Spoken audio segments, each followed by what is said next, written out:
सर्वांना दंडवत प्रणाम। अखिल भारतीय महानुभाव परिषदेच्या अंतर्गत आणि अमरावती जिल्हा महानुभाव परिषद अमरावती जिल्हा भातकुली तालुका महानुभाव समिती तसेच श्री दत्त महानुभाव सेवा मंडळ वलगाव द्वारा आयोजित जिल्हास्तरीय सर्वज्ञ श्री चक्रधर स्वामी अवतार दिन महोत्सव आपण कालपासून सोत्साहात साजरा करीत आहोत। कालही व्याख्यानांची सत्र झाले, मान्यवरांचं मार्गदर्शन झालेलं आहे। आज आपल्या या अवतार दिनाच्या या सत्रासाठी सभाध्यक्ष म्हणून लाभलेले परमपूजनीय परमश्रद्धेय प्रातस्मरणीय आदरणीय आमन्याचार्य बुलढाणा निवासी श्री मोठे बाबाजी अध्यक्ष पंचकृष्ण प्रबोधन परिषद अखिल भारतीय बाबांचं या ठिकाणी आगमन झालेलं आहे आणि बाबांच्या अध्यक्षतेमध्ये कसं बोलायचं हा माझ्यासमोर जरा पेच आहे। या कार्यक्रमासाठी संपूर्ण जिल्ह्यातून आलेले सगळे संत महंत तपस्विनी आया वासनिक नामधारक गावातील सगळी प्रतिष्ठित मंडळी, अंजनगावकर सर आहेत, चांदूरकर मॅडम आहेत, मनोज भगत सर आहेत, सावरकर बाबा, आमचे संदीप दुनगरे सर, डॉक्टर उरळकरजी, उपस्थित सर्व जनसमुदाय,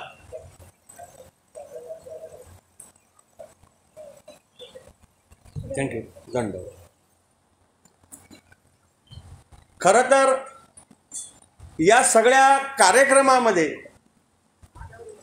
जे नियोजन आणि आयोजन असतं असे अमरावती जिल्हा महानुभाव परिषदेचे अध्यक्ष परमपूजनीय परमश्रद्धेय विनय मुनिजी उपाख्य वैरागी बाबा यांची धावपळ आपण कालपासून पाहतोय। एखादा मोठा कार्यक्रम आयोजित करायचा असेल तर त्याचं महिना 2 महिन्याचं नियोजन असते आणि बाबा आमचे वैरागी बाबा हे वर्षातून 2-3 कार्यक्रम वेगवेगळ्या ठिकाणी घेत असतात, जेणेकरून या पंचकृष्णांच्या विचारांचं प्रबोधन समाजामध्ये झालं पाहिजे। पूजनीय वैरागी बाबांनी माझ्याकडे जो आज विषय दिलेला आहे तो विषय दिलेला आहे सर्वज्ञ श्री चक्रधर स्वामींचे विचार काल, आज आणि उद्या। खरं तर हा अतिशय व्यापक असा विषय आहे आणि सर्वज्ञ श्री चक्रधर स्वामींना आपल्याला समजून घ्यायचं असेल तर सर्वज्ञ श्री चक्रधर स्वामी हे परमेश्वर अवतार आहेत। हे चरित्र त्रिकाळाला व्यापून पुरून उरलेलं खऱ्या अर्थानं चरित्र आहे। सर्वज्ञ श्री चक्रधर स्वामींनी त्या काळी समाजाचा सगळा उभा आडवा छेद घेऊन समाजामध्ये त्यांनी पदभ्रमण केलं आणि त्या पदभ्रमणातून ते या निष्कर्षाप्रत आले की हा समाज जो आहे, या समाजाची जी काही रचना आहे, तेव्हा सर्वज्ञ श्री चक्रधर स्वामींना आपल्याला जर समजून घ्यायचं असेल आणि तेही काल, आज आणि उद्याच्या संदर्भात, तर नुसतं केवळ सर्वज्ञ श्री चक्रधर स्वामींचे विचार व्यासपीठावर बोलून किंवा ते फक्त श्रवण भक्ती म्हणून अशा व्याख्यानमालेच्या माध्यमातून श्रवण भक्ती करूनच नव्हे तर त्या विचारांची प्रासंगिकता ही आपल्या जीवनाला खरोखर आज वर्तमान काळाला असलेली अतिशय अत्यंत महत्त्वाची गोष्ट आहे। स्वामींचा काळ आणि आजच्या काळामध्ये बरंच अंतर आहे आणि हे अंतर आपल्याला जर मोजायचं असेल तर आपल्याकडे असणारी जी काही महानुभावीय पंथ परंपरेमध्ये असणारी ग्रंथ आहेत, लीळाचरित्र असेल, स्मृतिस्थळ असेल किंवा नंतर वृद्धाचार असेल किंवा साती ग्रंथ असतील किंवा आमच्या साहित्य पंडितांनी निर्माण केलेली जी काही साहित्य संपदा असेल, या सगळ्या आपल्या या ग्रंथांमध्ये या सर्वज्ञ श्री चक्रधर स्वामींच्या विचाराला आणि त्या विचाराने प्रेरित होऊन या लोकांनी जे काम केलेलं आहे त्याचं चित्रण आपल्याला दिसतं। आपण पाहतोय की 800 वर्षापूर्वीचा तो असा भयंकर असा काळ की यादवांची अशा प्रकारची ही अंधकारमय राजवट अगदी उत्तरेच्या नर्मदेपासून तर दक्षिणेच्या तुंगभद्रेपर्यंत आणि तिकडे पश्चिमेच्या महासागरापासून तर दक्षिणेच्या पूर्वेच्या रामटेक गोंदियापर्यंत ही यादवांची राजवट होती. चालुक्यांची राजवट संपली होती, वाकाटकांची संपली होती आणि राष्ट्रकुटांच्या नंतर खऱ्या अर्थानं इथे यादवांचा काळ सुरू होतो आहे. आणि या यादवांच्या 11व्या 12व्या शतकामध्ये 13व्या शतकामध्ये ज्या काही घडामोडी झाल्या त्या भारतीय इतिहासाला वळण देणाऱ्या घडामोडी झाल्या. त्याचं जे चित्रण येतं ते भारताच्या इतिहासाचा जेव्हा आपण आढावा घेतो, प्राचीन अर्वाचीन आणि या दृष्टीने जेव्हा त्याची विभागणी करतो, तेव्हा सर्वज्ञ श्री चक्रधर स्वामींचा हा जो काळ आहे हा मध्ययुगीन काळ आहे.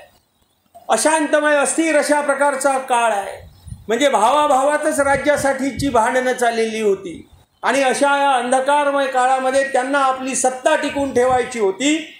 आणि सत्ता टिकून ठेवत असताना पूर्णतः बहुजन समाजाकडे खरे तर राजे महाराजे हे सत्तेच्या वर जरी असले तरी ते पालक असतात, जनतेचे पालक असतात.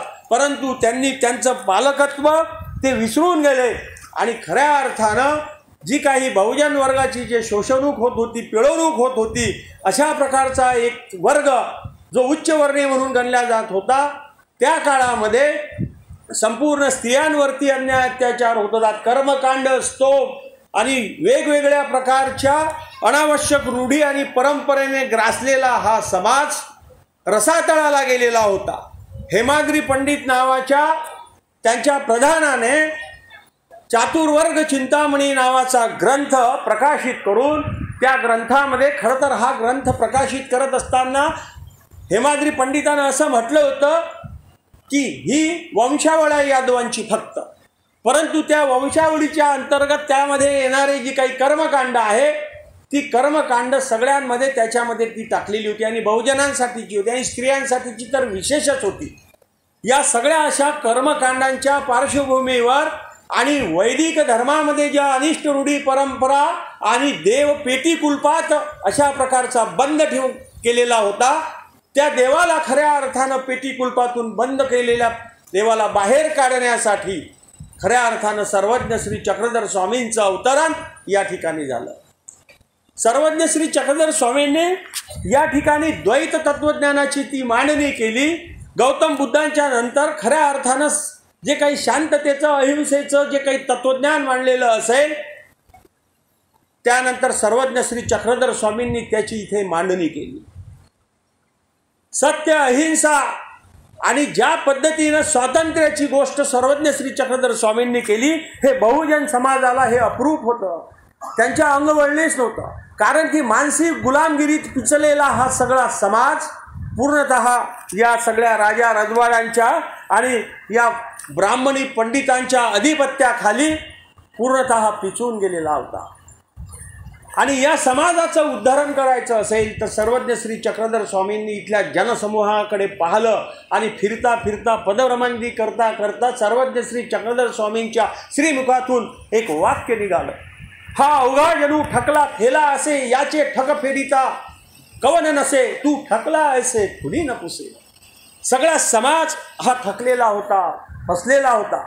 आणि त्यावेळेस दाखोबांना सर्वज्ञ श्री चक्रधर स्वामी म्हणतात, दायंबांना, की हा फसलेला पिडलेला जो समाज आहे यातला कुणी माझ्याकडे जर येत असेल आणि त्यांचं थकलेपण, त्यांचं फसलेपण, भुललेपण जर कोणी काढायचं असेल तर मी त्यांचं ते थकलेपण काढेल, असं दायंबाला दस्तूरखुद्द स्वामी म्हणाले. आमच्या नाथोबांना त्यावेळेस त्यांनी सांगितलं की जा गावामध्ये जाऊन दवंडी द्या, जा होकारा आणि सांगा की कैवल्यदानी आल्या असेल. स्वामींचे भक्त गेले आणि सगळ्या बाजारामध्ये फिरले, इथं एक कैवल्यदानी आला असे, इथं एक कैवल्यदानी आला असे, परंतु कुणीही स्वामींकडे आलेलं नाही.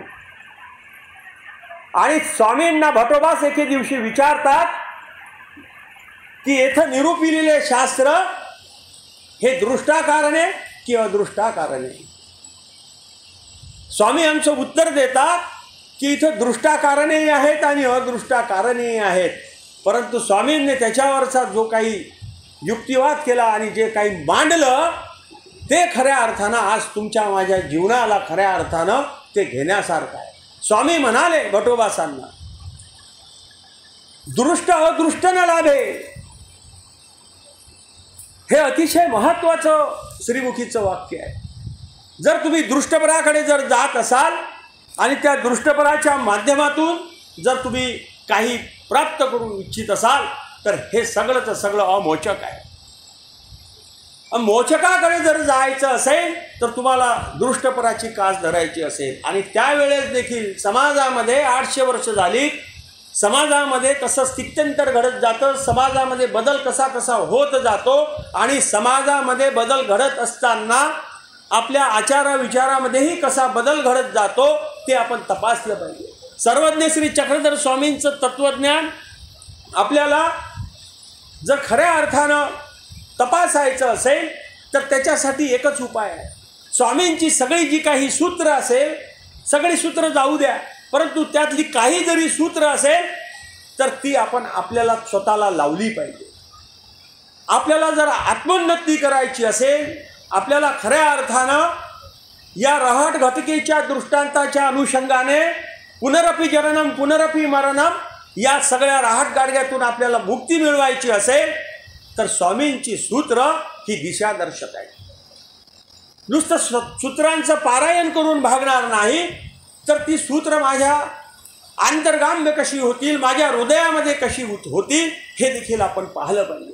सर्वज्ञ श्री चक्रधर स्वामींचा हा विषय अतिशय व्यापक आहे आणि तो व्यापक होत असताना ज्या सूत्रांच्या माध्यमातून त्यांनी मांडणी केली, ज्या तत्त्वज्ञानाच्या माध्यमातून मांडणी केली, सर्वज्ञ श्री चक्रधर स्वामींना काही माहिती नव्हतं की मनुष्य हा समाजशील प्राणी आहे आणि समूहामध्ये राहतो.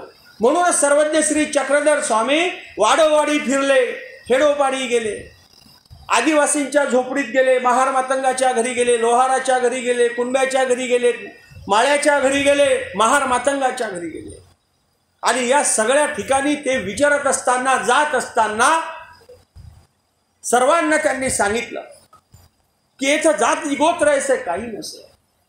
जाती गोत्राचा त्यांनी उल्लेख केला, शिखासूत्राचा त्याग करायला सांगितला.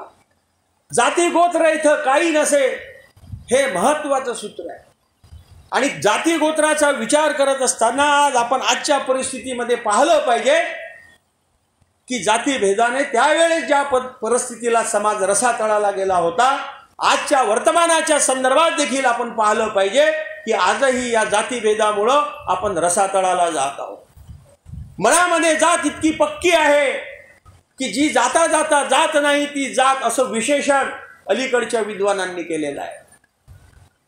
आणि स्वामींनी त्या काळामध्ये सगळ्या समूहातल्या, सगळ्या स्तरातल्या, सगळ्या वर्गातल्या, चातुर्वर्णातल्या लोकांना एकत्र केलं आणि आपल्या शिष्यांना सांगितलं की चारी वर्णात भिक्षा केली पाहिजे. चातुर्वर्णम चरद भिक्षम शोचाचारम न शोधयेत. कुठेही शोचाचारम न शोधयेत, कुठेही उच्च नीच कनिष्ठ श्रेष्ठ हा पाहू नका. हा मातंगाचा घर आहे, हा कुण्याचं घर आहे हे पाहू नका, तिथे भिक्षा करा. घर न निवडीत भिक्षा कीजे, एकीकडून रिगीजे एकीकडून निघीजे. गावात एकाकडून जायचं, दुसऱ्या टोकाकडून निघायचं, त्याच त्या रस्त्याने परत नाही जायचं. म्हणजे तुमच्या सेवेची किंवा तुमच्या ग्रहणाची किंवा तुमच्या अन्नदानाची सगळ्यांनाही संधी मिळेल आणि तुमच्या मनातला हा विकल्प जाईल. स्वामींनी सांगितलं की जातीचा हा विचिकित्सा जनित विकल्प जो आहे हा प्रचंड धोकादायक आहे. आणि देवता जनित विकल्पाच्या संबंधात सुद्धा त्यांनी काही भाष्य केलेलं आहे, त्यांची काही सूत्र आहे. आणि देवता जनित विकल्पाला गेलेला तो तेधवाची गेला, आमच्या भाष्यकारांनी सांगितलेलं आहे. जो देवता जनित विकल्पाला गेला तो तेधवाची गेला, भाष्यकार आमचे म्हणाले. परंतु हा जो काही विचिकित्सा जनित विकल्प आहे, हा गट माझा, तो गट माझा, हा श्रेष्ठ, तो श्रेष्ठ, तो कनिष्ठ, हा उच्च नीच जो भेदभाव आहे तो स्वामींनी त्या समाजातला पाहला आणि आपल्या शिष्यांवरती तशा प्रकारचा संस्कार त्यांनी घडवला. ही मोठी गोष्ट आहे.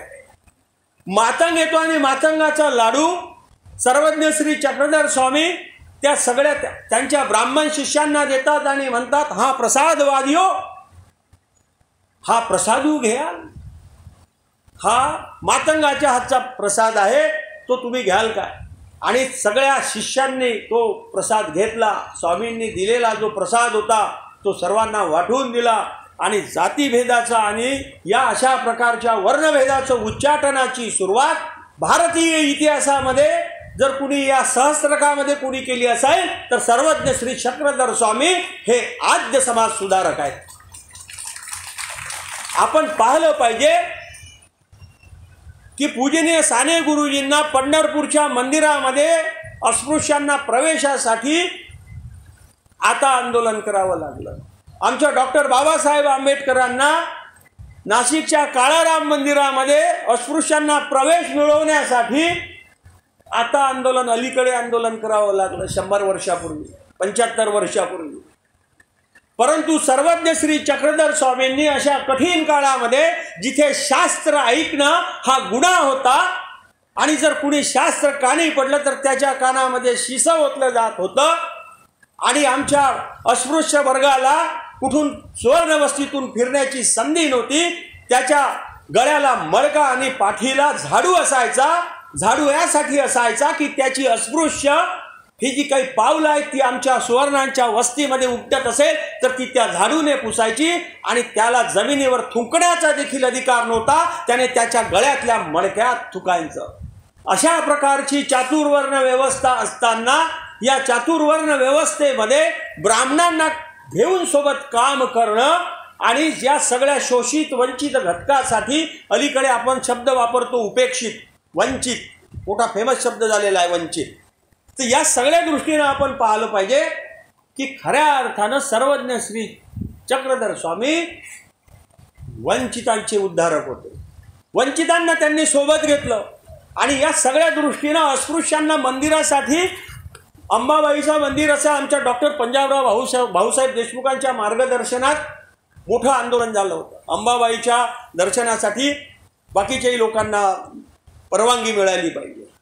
परंतु आमच्या सर्वज्ञ श्री चक्रधर स्वामींनी दाखो चांभाराला त्यावेळेस मंदिरात घेतलं, त्याचे पाय धुवायला शिष्यगणाला सांगितले आणि आमच्या सोबतीला बसून आपल्या पंक्तीला बसून त्याचं आसन करून सोबत जेवण केलं. ही मोठी क्रांतिकारी घटना आहे. ही क्रांतिकारी याच्यासाठी घटना आहे की नुसतं क्रांती शस्त्रानं होत नसते, विनयानं होत असते, बुद्धिवादानं होत असते. स्वामींनी सांगितलं की बुद्धी चातुष्ट्याचा उपयोग करून आपण पुढे गेलं पाहिजे. मनाच्या पलीकडे असणारी जी बुद्धी आहे ती आपण वापरली पाहिजे. मन वढाय वढाय मन कुठेही जातं, परंतु त्या मनाला काबूत ठेवण्याचं आणि विवेकानं विचार करण्याचं जे काही सूत्र आमच्या स्वामींनी सर्वज्ञांनी जे काही समाजाला सांगितलं ते सूत्र आजही आपल्याला तेवढंच उपयोगाचं आहे. परंतु दुर्दैव असं चाललेलं आहे कारण की समकाळामध्ये विचार करत असताना कालची परिस्थिती आणि आजच्या परिस्थितीमध्ये फार काही तफावत झालेली नाही. परंतु स्वामींनी जे काम उभं केलं, स्वामींनी जे काही समाजोद्धरणाचं काम केलं, त्यांनी जाणलं की समांतरपणे आध्यात्मिक चळवळ इथं आपण उभी केली पाहिजे, आत्मिक उन्नतीची चळवळ उभी केली पाहिजे, एकेश्वर भक्तीची चळवळ उभी केली पाहिजे. म्हणून त्यांनी द्वैत तत्वज्ञानाची मांडणी केली आणि या द्वैत तत्वज्ञानाच्या मांडणीतून समाजकार्यही केलं. स्वामींचं सूत्र घ्या, स्वामींची बहुसंख्य सूत्र घ्या, काढा आणि पहा, शोधा. त्याच्यामध्ये त्या सूत्रामध्ये सामाजिकता आहे. म्हणजे अध्यात्मात सामाजिकता कशी घालावी हे जी काही गोष्ट आहे ती सगळ्या जगाला स्वामींनी सांगितली. आणि तुमच्या समाजामध्ये अध्यात्म कसं घालायचं ते देखील स्वामींनी अनेक सूत्रातून सांगितलं. वेगवेगळ्या लोकांना, वेगवेगळ्या अशा प्रकारच्या लोकांना ते भेटत होते आणि वेगवेगळ्या स्वातंत्र्य हा मोक्ष ही संकल्पना आपण वापरतो, त्या सूत्राचा उच्चार आपण करतो. परंतु प्रत्येकानं या सूत्राला घेऊन स्वतंत्र आपण आहो का, उपभोगतो का, याचं थोडंसं परीक्षण करण्याची गरज आहे, चिंतन करण्याची गरज आहे. सर्वज्ञ श्री चक्रधर स्वामींचं तत्वज्ञान हा चिंतनाचा जेवढा विषय आहे तेवढाच तो आचाराचाही देखील विषय आहे. परंतु आचाराच्या बाबतीत अलीकडच्या काही घटनांकडे पाहिलं, वर्तमानपत्रामध्ये आपण जर पाहिलं तर आपल्याला मोठी भीषण परिस्थिती आपल्याला दिसते. सर्वज्ञ श्री चक्रधर स्वामींनी काही फक्त महानुभाव पंथाला किंवा महानुभाव लोकांनाच ते तत्वज्ञान सांगितलेलं नाही. सर्वज्ञ श्री चक्रधर स्वामींना तर माहिती नव्हतं की महानुभाव पंथ अशा प्रकारचा होईल. परंतु नागदेवाचार्यांनी भटमार्ग असेल आणि भटमार्गाचं नामकरण नंतर महानुभाव पंथाचा महानुभाव संप्रदाय, महानुभाव पंथ आपण असं म्हणतो, इथपर्यंत आलेला आहे. या सगळ्या दृष्टीनं पाहत असताना स्वामींनी वेगवेगळ्या टप्प्यावरती काम केलं आहे. सामाजिक उद्धरणाचं काम केलं आहे, आत्मिक उद्धरणाचं काम केलं आहे आणि भाषेच्या संदर्भात सुद्धा मोठं काम केलेलं आहे. सर्वज्ञ श्री चक्रधर स्वामींचा उल्लेख करत असताना मोठमोठे विद्वान उल्लेख करतात की सर्वज्ञ श्री चक्रधर स्वामींनी मांडलेलं हे अवैदिक जे द्वैत तत्वज्ञान आहे हे बोली भाषेतलं, मराठीतलं, भारतीय उपखंडातल्या ज्या ज्या म्हणून काही भाषा असेल त्याच्यातलं पहिलं दर्शनशास्त्र आहे. हे आपण जाणलं पाहिजे. आपल्या महानुभाव लोकांना, आमच्या वास्तविकांना बाबा हे दर्शनशास्त्र आहे हेच माहिती नाही. दर्शनशास्त्राची मांडणी नुसतं संस्कृतमध्ये होत आलेली होती, परंतु हे बोली भाषेतलं पहिलं अशा प्रकारचं दर्शनशास्त्र आहे ज्याच्यामध्ये सिद्धांत आहे, सूत्र आहे, तत्व आहे आणि आचार धर्म सांगितलेला आहे. त्याला प्रमाण ग्रंथ आहेत, विहित अशा प्रकारची आचार विचाराची त्याच्यामध्ये जी काही सूत्र दिलेली आहेत ती सूत्र देखील त्याच्यामध्ये आहे. नंतरच्या काळामध्ये तर प्रचंड अशा प्रकारची वाङ्मय परंपरा निर्माण झाली. भक्ती, ज्ञान आणि वैराग्याने परिपूर्ण असलेला हा पंथ प्रवाहित झाला. नंतरच्या काळामध्ये जे जे काही विचारांचे संस्कार झाले त्या संस्काराने खऱ्या अर्थानं इथल्या समाज मनाची घडवणूक झाली. नंतरच्याही काळामध्ये आमच्या महानुभावांनी सर्वज्ञांचे विचार पोचवण्यासाठी फार कष्ट घेतलेले आहेत. आमचे नागदेवाचार्य फिरायचे, मार्ग त्यावेळेस स्थायिक झालेले नव्हते. निंबा येथे सादाईसाच्या निमित्ताने आमच्या सर्वज्ञांनी नागदेवाचार्यांनी मार्ग स्थापन केला, परंतु नंतरच्या काळामध्ये अतिशय भीषण परिस्थिती असताना मार्ग कसे चालले हे त्याच लोकांना माहिती. कमळाकर मुनी म्हणून आहेत कोठी, त्यांनी 14व्या शतकामध्ये संपूर्ण स्थानांसाठीची एक बिदरच्या बादशहाकडून एक देणगी मिळवली. कमळाकर मुनी बिदरच्या बादशहाचे पूर्वाश्रमीचे दिवाणच होते, कवीश्वर कुळातले, आणि त्यांच्यासाठी त्या सगळ्या स्थानांची त्यांनी उभारणी केली. म्हणजे एका अर्थानं हे देखील आपण पाहिलं पाहिजे की राजाश्रय असल्याशिवाय काही गोष्टी होत नाही. समतेच्या गोष्टी करायच्या असेल आणि तुम्हाला जर काही काम करायचं असेल तर राजाश्रय देखील घ्यावा लागतो. नंतरच्या काळामध्ये स्वामींना तर ते रामदेवराय तर पूर्णतः त्यांनी राज्यच दिलं असतं, परंतु स्वामींनी भेटच दिली नाही त्यांना. मुद्दा असा आहे की हा सगळा विचार प्रवाह खाली खाली पाजरत येत असताना आमच्या ज्या महानुभावांनी जे काम केलेलं आहे ते काम देखील आपण तपासलं पाहिजे, ते काम देखील आपण पाहिलं पाहिजे आणि ते तपासून मी सध्या कुठे आहे याचं देखील आपण आत्मचिंतन केलं पाहिजे. कारण की काही गोष्टी मंडळी असं असतं की या व्यासपीठावरून बोलायला सोप्या असतात, परंतु जेव्हा व्यवहार येतो तेव्हा व्यवहारामध्ये मोठी अडचण निर्माण होते. विकार विकल्पाच्या विषयी स्वामींची सूत्र आहेत, परंतु विकार विकल्प शून्य हा जो काही भाग असेल हे शरीरशास्त्र आहे, हे मनोशास्त्र आहे, फिजिओलॉजी आहे, सायकोलॉजी आहे आणि त्याच्या माध्यमातून त्या काळामध्ये स्वामींनी सूत्र सांगितलं आणि खऱ्या अर्थानं मानसिक पटलावरती स्वामींना इथं बदल घडवायचा होता. मन बदलली की समाज बदलतो आणि समाज बदलला की संपूर्ण समाजाची एक विशिष्ट अशा प्रकारची धारणा निश्चित होत असते आणि स्वामींनी त्या काळामध्ये जे काम केलं त्याची धारणा खऱ्या अर्थानं प्रस्थापित झाली आणि महानुभाव पंथ आणि स्वामींचे विचार आजतागायत परंपरेने इथपर्यंत आलेले आहेत.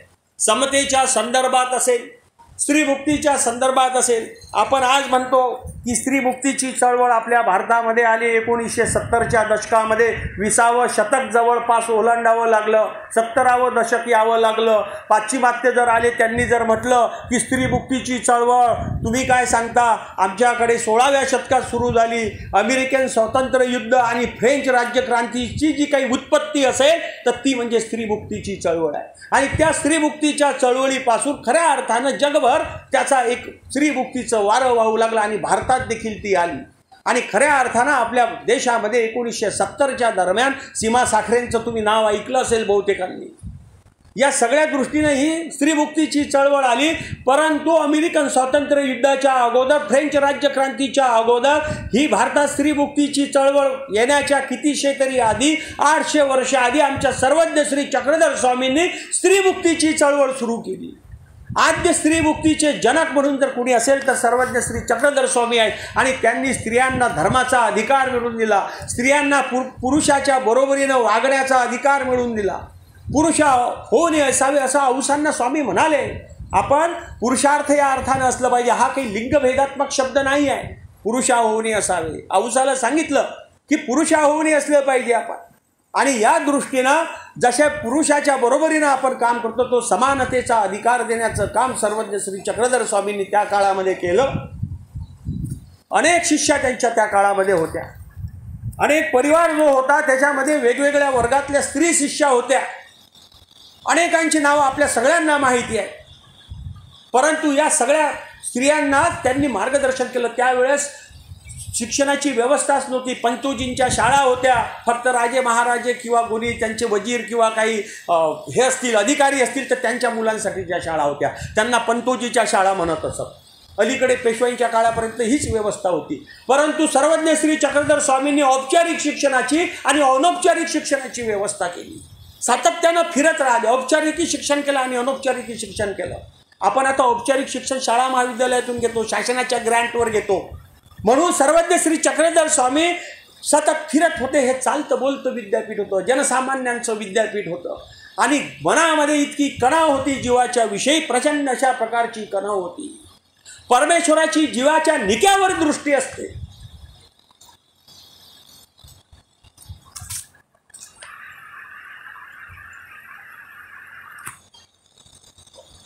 परंतु आपण ते समजून घेतलेलं नाही. सर्वज्ञ श्री चक्रधर स्वामींचे विचार घेऊन आमचा जो हा शुभ्र चक्रांकित ध्वज निघाला तो अटके पार निघाला. 17व्या शतकामध्ये 18व्या शतकामध्ये मराठ्यांनी अटके पार झेंडे रोवले असं म्हटलं जातं. परंतु भाषेचे झेंडे अटके पार काबूल, कंदाहार, पाकिस्तानपर्यंत महानुभावांनी रोवले हा इतिहास आहे. आणि हा भाषिक इतिहास आपण समजून घेतला पाहिजे.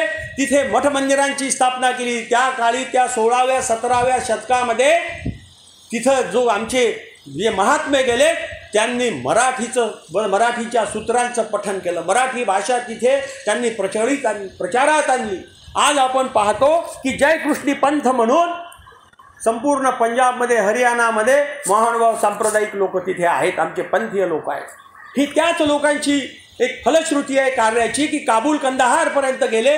आज आपण पाहतो माझ्या संपर्कात एक पंजाबी कुटुंब आलं आणि मी पाहतो की ते घरी बोलत असताना हिंदी बोलायचे, त्यांची पंजाबी बोलायचे, परंतु मराठीतले सूत्र वापरायचे.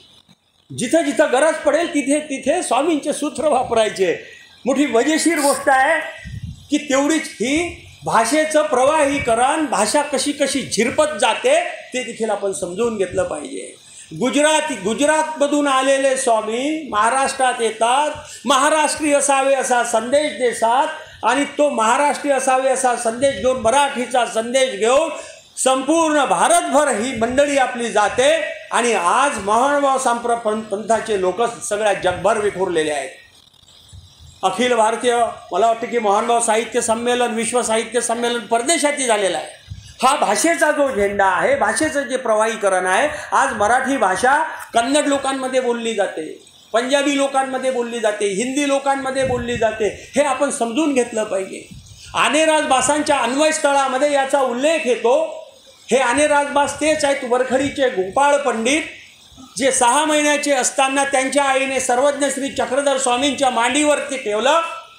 त्यांचे डोळेच उघडत नव्हते आणि स्वामींनी त्यांना सांगितलं की यांचे चर्मचक्षु जाऊन ज्ञानचक्षु उघडतील. हे आनेराज पंडित तेच आहेत. 108 ते 110 वर्ष जगले. 4 ते 5 पिढ्या यांनी पाहिल्या. त्यांच्या अन्वयस्थळामध्ये हा सगळा भाषेचा उल्लेख आहे. आणि त्या अन्वयस्थळामध्ये आमचे आनेराज पंडित बास म्हणतात की 32 लक्षणे गोसावी महाराष्ट्र भाषा माहीम भटाप्रती निरोपिली. मराठी भाषेचं जागरण केलं आणि 32 लक्षणं जी असतात त्या लक्षणांची चर्चा आमच्या सर्वज्ञ श्री चक्रधर स्वामींनी, महान प्रकांड पंडित ज्याला स्वामींनी निरुत्तर केलं, त्याला ती भाषा शिकवली. अन्य दर्शनशास्त्रामध्ये बरीचशी दर्शनशास्त्र आहेत, 4-5 दर्शनशास्त्र आहेत. संस्कृतमधले सगळी दर्शनशास्त्र आहेत. त्याच्यामध्ये सुद्धा ही जी काही लक्षणं असतात, ही 32 लक्षणं जी सांगितली ही महानुभावांची वैशिष्ट्यपूर्ण लक्षणं आहे. भाषेच्या संदर्भात आपण प्रत्येकानं महानुभावांना समजून घेतलं पाहिजे का मी भाषेचा कार्यकर्ता आहे. मराठी माझी मायबोली आहे, मराठी ही माझी भाषा आहे, मातृभाषा आहे. तिचं जागरण करण्याचं जे सूत्र स्वामींनी आपल्याला दिलं ते आपण खऱ्या अर्थानं आपल्या जीवनात अंमलात आणलं पाहिजे. 32 लक्षणांची चर्चा केली. काकू कक्षा प्रकरण जाणावे. 4 या पदार्थांच्या लक्षणाच्या विषयी 28 लक्षणांची संपूर्ण अशी माहिती माहीम भट्टांना दिली आणि अनिराज बास त्याचा उल्लेख करतात. संपूर्ण व्याकरणशास्त्र आहे त्याच्यामध्ये. टीप ग्रंथ आहेत, भाष्य ग्रंथ आहेत, महाभाष्य ग्रंथ आहेत, नंतरचे तर भरपूरच त्याच्यामध्ये 7 ग्रंथ निर्माण झाले. म्हणजे संपूर्ण व्याकरण मराठीचं महानुभावांच्या व्याकरणाचे ग्रंथ पंचवार्तिक हे सुद्धा त्याच्यामध्ये तयार झाले.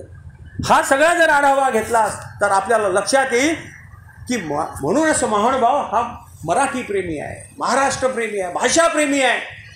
आणि आज ते संदर्भ आपण लावले पाहिजेत. अनिराज बासांनी सांगितलं आणि म्हणूनच आमच्या अमरावतीच्या मोठे बाबांनी सुद्धा प्रयत्न केलेले आहेत. आम्ही सुद्धा त्या संदर्भात काही ठराव संदीप भाऊ आपण पाठवलेले होते मराठी भाषा विद्यापीठासाठी. तेव्हा त्याच्यामध्ये आज मराठी भाषेचं विद्यापीठ जे आहे ते परमपूजनीय परमश्रद्धेय राजापेठ आश्रमाचे मोठे बाबा यांनी आत्यंतिक पुढाकार घेतला आणि मराठी भाषेचं विद्यापीठ आपल्या रिद्धपूरमध्ये आणलं. ही आपल्यासाठी गौरवाची गोष्ट आहे. ही परंपरा असते, मराठी भाषा प्रेमीची परंपरा असते. कशी भाषा पुढे जाते आणि त्याचे संस्कार कसे कसे पुढच्या पिढीकडे येतात आणि तो संघर्ष करून कसं मिळवलं जातं. राजाश्रय मिळवला आमच्या कारंजेकर बाबांनी आणि आणलं विद्यापीठ. त्या काळामध्ये सर्वज्ञ श्री चक्रधर स्वामींचा समतेचा विचार घेऊन, अहिंसेचा विचार घेऊन बिदरच्या बादशाहकडून या आमच्या कमळाकर मुनींनी बरीच मदत घेतली. नांदेडचा देपाळ धरणा राजा, ही गोष्ट जवळपास 14व्या शतकातली आहे. नांदेडचा देपाळ धरणा राजा मुनिवास म्हणून विद्वान होऊन गेले. आमचे आचार्य होते कवीश्वर कुळातले. त्यांनी देखील तिथे राजाची मदत घेऊन, देपाळ धरण्याची राजाची मदत घेऊन अनेक कामं पंथासाठी केलेली आहेत. तिथे मठ बांधून दिलेला आहे. म्हणजे या सगळ्या गोष्टीचा जर विचार करत असाल, समतेचं सूत्र स्वामींनी जे दिलं ते आपण आपल्या जीवनात आपण अंगीकारतो का हे आपण पाहिलं पाहिजे. स्त्री मुक्तीच्या नुसतं गप्पा करून उपयोग नाही, तर आपल्या घरामध्ये आपल्या घरातली स्त्री किती मुक्त आहे याचा देखील प्रत्येकानं आपण विचार केला पाहिजे. मला एक प्रसंग आठवतो. सर्वज्ञ श्री चक्रधर स्वामी उत्तरापंथे गेल्यानंतर आणि नागदेवाचार्य हे सुद्धा यांचं सुद्धा देहावसान झाल्यानंतर आमचे कवीश्वर बास, भास्कर भट्ट बोरीकर दुसरे आचार्य झाले. आणि त्यांच्या निधनानंतर गौराईसा नावाची जी काही त्यांची पुतणी होती, ती पुतणी विद्वान होती आणि तिला जो काही वेदबोध झालेला होता तो नागदेवाचार्याकडून झालेला होता. कवीश्वर बास सरलेले आहेत तेव्हा सगळी मंडळी तिथं बसते आहे आणि त्यासोबत परसराम बास देखील आहेत. आणि अनिराज बास पंडित ज्यांचा मी उल्लेख केला, 108 वर्ष जे जगले ते तिथे आहे. आणि ते अनिराज बास म्हणतात की गौराईसा नागाईसा तुम्ही हे आचार्यत्व स्वीकारा. सगळी मार्गमंडळी बसलेली आहे, पण नागाईसाचं मन मोठं की नाही, माझे गुरुबंधू परसराम बास आहेत, यांना तुम्ही आचार्यत्व द्या. 2 दिवस चर्चा चालली. भाऊ म्हणतो बहिणीने घ्यावं आणि बहीण म्हणते भावाने घ्यावं. सगळं मार्गमंडळी म्हणते की एका स्त्रीने आचार्यत्व द्या, आचार्यत्व स्वीकारावं. जर स्वामींनी तो संस्कार केला नसता तर आमची ही नागाईसा पुढे आली नसती. परंतु सगळ्या सर्वसंमतीनं तिच्या आत्यंतिक विनंतीनुसार परसरामबासाकडे ती जबाबदारी देण्यात आली. नंतर तिथून 300 वर्षाच्या नंतर, 200 वर्षाच्या नंतर तीच घटना होती. इतिहासाची पुनरावृत्ती होत असते. इतिहास जो आहे तो आपण पाहायला पाहिजे, शोधला पाहिजे, तपासला पाहिजे. इतिहासाकडे जो दुर्लक्ष करतो तो रसातळाला जातो. आणि म्हणूनच यादवांचं राज्य इथलं रसातळाला गेलं. सर्वज्ञ श्री चक्रधर स्वामींचा जो इतिहास आहे, सर्वज्ञ श्री चक्रधर स्वामींनी जी घालून दिलेली पायवाट आहे, ती पायवाट आपल्याला मळायची आहे. ती पायवाट आपण खऱ्या अर्थानं आपण पुढे नेण्याची गरज आहे. नंतरच्या काळामध्ये कमळाकर मुनींची पुतणी मुलगी गौराईसा आणि सगळं मार्ग मंडळी बसलेली आहे, कमळाकर मुनी सरलेले आहेत आणि तेव्हा मार्ग म्हणते की गौराईसा तुम्ही सुद्धा हे आमचं हे आचार्यत्व घ्यावं. जवळपास 350-400 लोक आहेत या गौराईसाईकडे. त्या सगळ्या वृद्धाचारामध्ये त्या प्रकारची ही गोष्ट आलेली आहे. मी काही माझ्याजवळचं सांगत नाही, त्या हृदयांमध्ये हे सगळं आलेलं आहे. आपण आपला इतिहास जोखला पाहिजे, तपासला पाहिजे. आमच्या पूर्वजांनी कशा प्रकारची स्त्रीच्या विषयीची समता दिली. आज सगळा मार्ग म्हणतोय की गौराईसा तुम्ही हे स्वीकारावं. आणि गौराईसांनी ते पद स्वीकारलं, आचार्यत्व घेतलं. आणि गौराईसा आज जी गौरवव्यास जी काही महंती प्रतिष्ठा आहे ती ही गौराईसाच आहे. आपण लक्षात घेतलं पाहिजे. आपल्या पंथामध्ये सुद्धा बऱ्याच महंती प्रतिष्ठा आहेत. औरंगाबादच्या आत्याबाई असतील, आलेगावच्या असतील, अक्का असतील, म्हणजे या कर्तृत्ववान महिला आपल्याला समकाळामध्ये पाहायला मिळतात. समतेचा जो संदेश दिलेला आहे.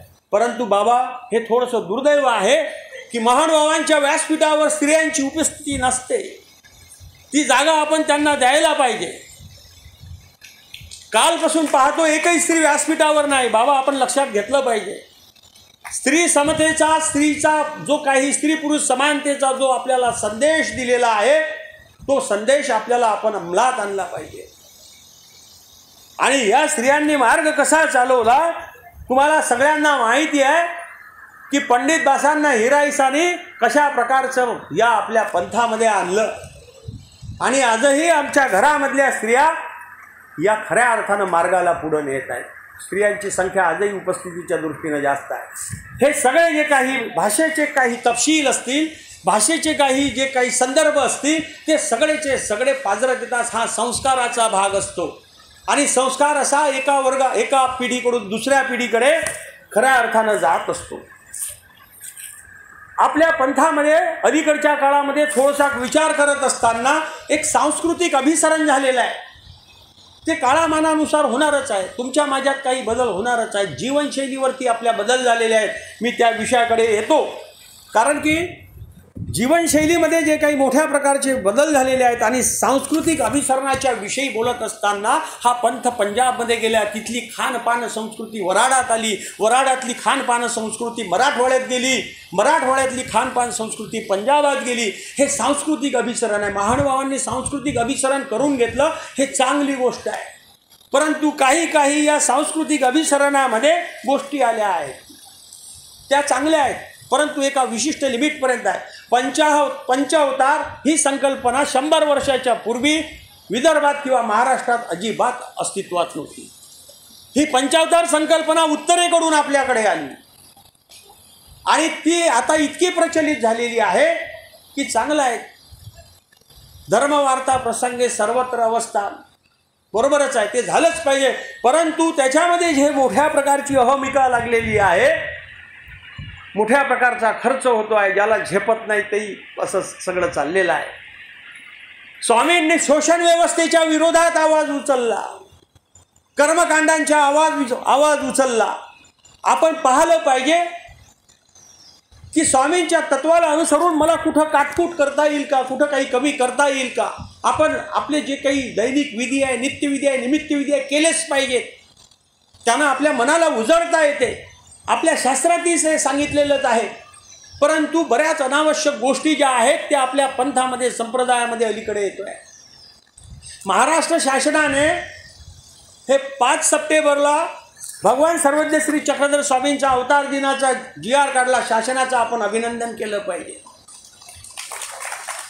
आणि याच्यामध्ये नागपूरच्या काही मंडळींनी, आमचे हरिहर पांडे असतील, बाबांनी मोठा पंचकृष्ण प्रबोधन परिषदेच्या माध्यमातून, मला आठवते प्रवीण दादा, आपण हे अभियान चालवलेलं होतं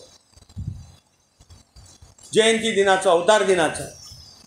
तर आज खऱ्या अर्थानं एक या राजाश्रयाच्या माध्यमातून हे झालेलं आहे. परंतु काही लोक असतात त्यांना चांगल्या गोष्टी काही खपत नाहीत. आपल्यातलेच काही बंधू आहेत, आपण प्रतिमा म्हणजे जे प्रतिमा पूजक आहेत, महानुभाव हे प्रतिमा पूजक नाहीत. पण आज स्थित्यंतर समाजाचं असं झालं, महानुभाव संप्रदायाचं, का आपणच प्रतिमा संदीप भाऊ भेट दिल्यात. जिल्हाधिकारी असेल, हे असेल, ते असेल. अरे हा व्यवहाराचा भाग झाला. देऊ दे प्रतिमा, जो महानुभाव आहे त्याला माहिती आहे की आम्ही प्रतिमा पूजक नाही आहोत. जाऊ दे प्रतिमा. मला आमच्या मॅडमचा फोन आला, मी आता तिथून निवृत्त झालो.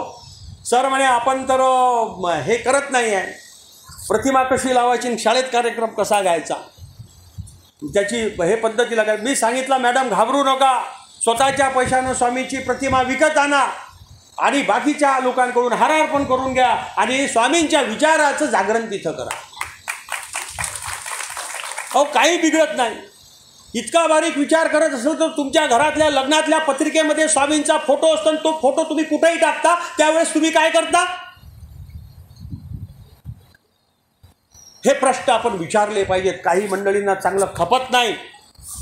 प्रथा परंपरा आपल्या महानुभावांच्या आपण शाबूत ठेवल्याच पाहिजे, पण व्यवहार आहे तो कुठे कुठे थोडासा सांभाळावा लागतो. आता मंत्रालयातल्या मनुष्याला थोडी माहिती असणार का विशेष कुठून आणेल तो बिचारा, त्याला विशेषाचं महात्म्य काय माहिती, विशेषाचं महात्म्य आपल्याला माहिती. तेव्हा अशासाठी व्यवहार थोडासा सांभाळावा लागतो. प्रचलित परिस्थितीमध्ये जगण्याची इतकी प्रचंड घाई झालेली आहे आम्हा सगळ्यांना की प्रचंड धावतोय आपण. या धावाधावीत काही गोष्टी सुटतायत, जगण्यातल्या जीवनमूल्यांच्या गोष्टी सुटतायत आणि ही जीवनमूल्य आपल्याला खऱ्या अर्थानं आपल्याला जर पाहायचं असेल तर आपण त्या दृष्टीनं पुढे जाण्याची गरज आहे. आज आपण पाहतो की कार्यक्रमाची संख्या प्रचंड वाढली आहे, चांगली गोष्ट आहे. परंतु या कार्यक्रमाच्या मध्ये ही संख्या वाढत असताना, स्वामींच्या विचाराचं जागरण होत असताना, स्वामींचे विचार समाजापर्यंत पोहोचत असताना काही गोष्टी कराव्या लागतात. त्या करतच असतो आपण, त्या केल्याच पाहिजेत. परंतु ज्या अनावश्यक गोष्टी आहेत त्या गोष्टी आपण टाळल्या पाहिजे. मोठं स्तोम माजलेलं आहे, काही गोष्टींचं फारच अशा प्रकारची स्वामींनी सांगितलं आहे. म्हणजे दृष्ट अदृष्ट न साधे, अदृष्टपर साधणार नाही आणि दृष्टपराच्या मागे आपण खऱ्या अर्थानं असलं पाहिजे. आणि आमचे बाबा, मोठे बाबा बुलढाणा निवासी नेहमी सांगतात, त्यांचा जोर नेहमीच असतो, नामस्मरण करा, नामस्मरण करा. गेल्या प्रत्येक वेळेस मी केव्हा जातो बाबा विचारतात, अहो नामस्मरण, देवाचं स्मरण हे आपलं मूळ भांडवल आहे, हे लक्षात ठेवा. ते आमच्या साधाईसानं स्वामींना वांग्याची फुलं वाहली, रिंगणीची फुलं म्हणजे रानवांगी, आणि तिच्यासोबत असणारी लोक म्हणाली हे काय झाली रिंगणीची. स्वामी म्हणतात की सुवर्ण पुष्पी पूजित आहेत आणि ती म्हणते की हे काय झाली रिंगणीची. अरे नसे काही सुवर्ण पुष्पाची परी भाव तो अपूर्व पिका. देवाचा भाव आपल्या हृदयातला हा आपला अपूर्व असला पाहिजे. आपले देव काट्या गोट्यातून फिरले, त्यांनी कण कण अन्न सांडलेलं अन्न वेचून खाल्लेलं आहे, पाणी भात खाल्लेला आहे, हरभऱ्यावर राहिले, चण्यावर राहिले, कुठे कुठे उपहासही पडला. परंतु स्वामींनी आपलं जे जीवोद्धरणाचं जे कार्य आहे ते सातत्यानं पुढं नेलेलं आहे. स्वामींचं चरित्र अभ्यासात असं असताना त्या अभ्यासातून आपल्याला हे लक्षात आलं पाहिजे की बडेजापणानं देव भेटणार नाही आहे. आज आपण करतोय की 56 भोग द्या, 56 भोग द्या. देवाला 56 भोगाची गरज नाही आहे. देवाला पाणी भातही चालतोय, पण तो भाव पूर्ण पाणी भात पाहिजे. आपला भाव कमी होत चाललेला आहे. आपल्या कार्यक्रमातली उपस्थिती आपली दैहिक दृष्टीने आपल्याला दिसते आहे, परंतु मनाच्या बाबतीत आपण कमकुवत होत चाललेलो आहोत. मला असं बरेचदा वाटते, जेव्हा आपली एक दिवस म्हटलं दैनंदिनी तपासा आणि पाहाव की आपण काय काय या सूत्राच्या अनुसार आचरण करू शकतो. सगळ्या सूत्रावरती 1-2 दिवस प्रयोग केला. स्वामींनी सांगितलेल्या सूत्रांच्या वरती माझ्या फुल्या पडल्या. व्यवहाराच्या ठिकाणी सांभाळलाच पाहिजे, परंतु ज्या अनावश्यक गोष्टी आपल्या जीवनात येऊ पाहतात त्या देखील आपण टाळल्या पाहिजे. प्रचंड अशा प्रकारचं ज्या काळामध्ये स्वामींनी काम उधब केला आणि त्या माध्यमातून ही जी मार्ग परंपरा आमच्यापर्यंत आली, भाषिक अंगानं आली, आध्यात्मिक अंगानं आली, ती आपण समजून घेण्याची गरज आहे. वृत्ती अधीन न व्हावे, स्थिती अधीन न व्हावे, स्वामींनी सांगितलेलं आहे. लगेच खचतो आपण, लगेच आपण घाबरून जातो, परंतु स्वामींनी बुद्धी चातुष्ट्याला सांभाळून आपल्याला बरोबर काम करायला सांगितलेलं आहे, मनाला सांभाळायला सांगितलेलं आहे. आणि हे जर मन आपण सांभाळलं तर खऱ्या अर्थानं आपले जी काही विकास आहे, जो आत्मोन्नतीचा विकास आहे, जो आत्म्याची उन्नती आहे, जो आत्मोद्धार आहे, तो आपल्याला पुढं नेता येणार आहे. हे आपल्यासाठी अतिशय सकारात्मक गोष्ट आहे की मोहनभाऊ पंतीय हे अहिंसक आहेत. ते तत्वच अहिंसक आहे आपलं. आणि त्या अहिंसेचा आपल्या घराघरावरती प्रभाव आहे. आपल्या घरातली मुलं कुठेही, जिथे मांसाहार असेल किंवा कुठे अशा हॉटेल असेल तर तिथे आपल्या घरातली मुलं जात नाहीत, 4 वेळा तपासणी करतात. हे मूल्याचं, एक संस्काराचं जे अभिसरण होत असते ते अतिशय महत्त्वाचं अभिसरण आहे.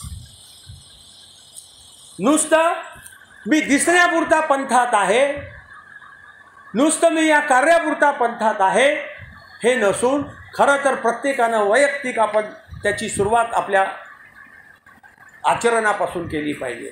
स्वामींनी आचार आणि विचारपर आपल्याला सगळं सांगितलं, परंतु इथं व्युत्पन्नता करत असताना आचारावर विचार, विचारावर आचार हे सगळं करत असताना मोठी धांदल तुमची आमची होते. ते भाग्यवान लोक आहेत, बाबा नेहमी सांगतात. आणि बाबांनी नेहमी सांगितलं आहे की स्मरणात राहा. ते भाग्यवान लोक आहेत ज्यांना स्मरण घडते. स्मरण हेच महत्त्वाचं आहे. आणि स्वामींना त्या काळामध्ये इथल्या मनपटलावरती सामाजिक अंगानं आणि आत्मिक अंगानं जे काही संस्कार करायचे होते तेच संस्कार आपण आपल्या अंगी बनवण्याची, बाणवण्याची खऱ्या अर्थानं गरज आहे. आज आपण सगळे भौतिक साधनामध्ये अडकलेलो आहोत. त्या भौतिक साधनातून आपण बाहेर पडलो पाहिजे. भौतिक साधनं वापरावी लागतात, वापरू नये अशातला भाग नाही, परंतु भौतिक साधनांचा वापर कितपर्यंत केला पाहिजे आणि ती भौतिक साधनं नंतरच्या काळामध्ये कर्मकांड होऊ नयेत याची दक्षता आपण घेतली पाहिजे. भौतिक साधनं वापरत असताना कर्मकांडामध्ये कसं रूपांतर होते ते देखील आपण पाहतो आहे. सर्वज्ञ श्री चक्रधर स्वामींनी त्या काळातल्या बुवाबाजीवरती प्रचंड प्रहार केला. एक वैरागी बसलेले होते, भटोबास सोबत आहेत, आणि सर्वज्ञ श्री चक्रधर स्वामींना भटोबास म्हणतात, बापरे काय वैराग्यपूर्ण माणूस आहे हा, काय वैराग्याने नटलेला आहे. स्वामी म्हणतात त्याचं वैराग्य तुम्हाला काय माहिती. रोज तो सगळ्या प्रकारच्या या गोष्टीचा उपभोग घेतो समाजातून आणि इथे परत येऊन बसतो. लोक त्याला परत नेतात, परत उपभोग घेतो, परत तो तुम्हाला दिसतो, तुम्हाला वाटते की तो वैराग्यपूर्ण आहे. या सगळ्या दृष्टीने विचार करण्याची गरज आहे. स्वामींना खानपानाच्या संदर्भात तर छोटे छोटे 2-3 उदाहरणं देतो आणि मग मी माझं व्याख्यान संपवतो. मला वाटते बराच वेळ झाला बोलून. तर या सगळ्या दृष्टीनं पाहत असताना आपण पाहिलं पाहिजे. स्वामी म्हणाले, भटोबास म्हणाले की भिक्षा तेल तूप येई तरी काही करावेची. साधा 4 ओळीचीच लीळा आहे. लीळा चरित्र काढायचं आणि पाहून घ्यायचं. 4 ओळीची लीळा आहे. जी भिक्षी तेल तूप येई ती काय करावेची. स्वामी म्हणतात तेल तूप हा गाळोत्तर रसू,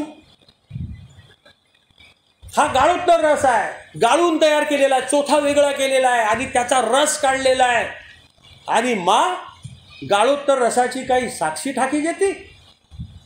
आज पहा आपण तेल तूप प्रचंड प्रकारचा पंक्ती चालू आहेत आणि प्रचंड प्रकारच्या तेलाचा वापर, तुपाचा वापर चालू आहे. प्रचंड अशा प्रकारच्या खानपानावरती आपण त्याचा अतिरेक करून घेतो. स्वामींनी त्यावेळेस सांगितलं, आरोग्यशास्त्राच्या दृष्टीने बोलतो, कोणाला वाईट वाटण्याचं कारण नाही. प्रचंड अशा प्रकारच्या तेल तुपाचं हे चालू आहे. अरे स्वामींनी सांगितलं त्यावेळेस तेल तूप गाळोत्तर. मग डॉक्टरकडे गेल्यावर म्हणते तो आता तेल तूप बंद करा. तर तेच जर प्रमाणशीर जर घेतलं असेल तर प्रमाणशीर खाण्यासाठी आमच्या महादाईसालाही परमिशन दिली, स्वामींनी परवानगी दिली नाही, अशातला भाग नाही. पण आपला जो अतिरेक आहे, जो संयम सुटत चाललेला आहे, जे सामाजिक भान सुटत चाललेलं आहे, ते आपण तपासण्याची गरज आहे. आणि ते तपासत असताना आपण पाहिलं पाहिजे की माझ्या सोबतीनं, माझ्यासोबतच या समाजाच्या मध्ये असणारा जो द्वेष आहे तो कसा कमी होईल. प्रचंड प्रकारचा द्वेष आपण पाहतो आहे. स्वामींनी सांगितलं की एका कोठीचे बैल भांडतात, झुंचात, पण कुशीला कुश लावून बसतात, पण आपल्या शेजाऱ्याचीच पटत नाही, आपल्या मंडळातल्या एखाद्याशीच पटत नाही, तो शहाणा आहे म्हणते. हे आपण सगळं, तो माझा अच्युत गोत्री आहे हे आपण पाहिलं पाहिजे. स्वभावामध्ये मतभिन्नता असू शकते, माझं मत तुम्हाला पटलंच पाहिजे अशातला काही भाग नसतो, परंतु ही मतभिन्नता जेव्हा तुमच्या मतभिन्नतेत परावर्तित होते तेव्हा ती दुःखाला कारण ठरते. आणि स्वामींनी सांगितलं आहे की तुम्ही दुःखाची निर्मिती करू नका. पावलोपावली आपली दुःखाची निर्मिती चालू आहे. या आधुनिक काळामध्ये तर इतकी प्रचंड नेक टू नेक रेस लागलेली आहे, धावपळ चाललेली आहे. सगळी साधनांची सगळीकडे मोठ्या प्रकारात उपलब्धता असल्याच्यामुळे आपण त्या साधनातच अडकून पडलेलो आहोत. खरा देव या जी काही आमची जी काही साधनं सांगितलेली आहे त्या साधनातून काढायचं आहे. मी भौतिक साधनांच्या विषयी बोलतो आहे. ही जी काही आमची 4 साधनं आहेत त्या साधनांच्या माध्यमातून आपल्याला पुढे जायचं आहे. आणि सर्वज्ञ श्री चक्रधर स्वामींनी जे काही जीवदेवता, प्रपंच, परमेश्वर आणि या 4 पदार्थाची मांडणी या दर्शनशास्त्राच्या निमित्तानं केली, ते जीवाचे जे काही लेप आहेत, जीवाचे काही जे भोग आहेत, जीवामध्ये असणारा जो काही ही अविद्या आहे, अज्ञान आहे, ते फेडण्यासाठीचं जीवाचं वैशिष्ट्य स्वामींनी सांगितलं. आणि त्याच्यावरचा उतारा म्हणून परमेश्वर या पदार्थाच्या विषयीचं स्पष्ट अशा प्रकारचं सगळं उद्बोधन आपल्या सगळ्यांना केलेलं आहे. ते आपण सगळं जीव आपण काय आहोत, आपल्यामध्ये दोष आहेत, स्वामींनी परमिशनच दिली आहे. स्वामी म्हणाले जीव सकळ दोषाचे आळे. परंतु हे सूत्र आपण आपल्या स्वार्थासाठी अलीकडे वापरू लागलेलं आहे. नाही, जीव आपला काय दोषच असते ते. म्हणजे या सूत्राचा उपयोग आपण आपली जी काही अतिशयोक्ती आहे किंवा आपले जे दोष आहे ते झाकण्यासाठी अलीकडच्या काळामध्ये आपण करतो आहे.